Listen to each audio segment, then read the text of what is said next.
Hi there everyone, and welcome to the second part of my Illustrious build. In this episode we're finishing off all of the photo etch and scratch building and the superstructure and the main hull, and then get some paint down.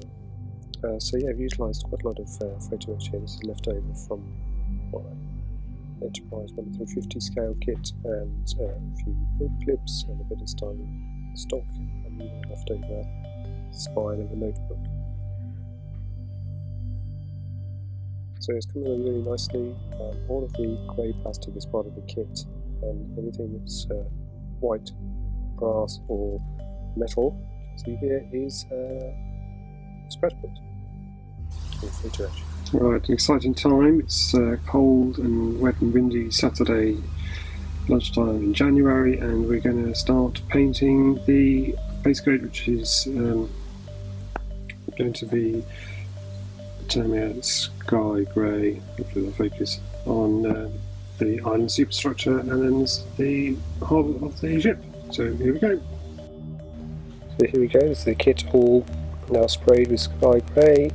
I did a bit more detail at the top of the smokestacks and some of the masts here with a bit of black, and then next we move on to the decals of the flight deck. There's quite a few of these ones, they're all very intricate, but here it is.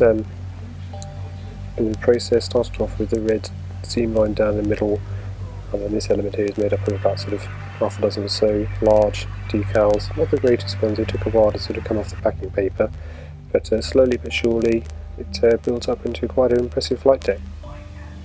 So it's a bit of a run through from stem to stern, as they say. So I think there's something like 6 or 7 different parking bays for the various helicopters and the 2 elevators or so with the yellow boxes. But yeah, it's really impressive. It's still really decent kit. Long way to go, but we're getting there slowly but surely. Next part will be some of the rigging, a bit of weathering, and then moving on to the aircraft.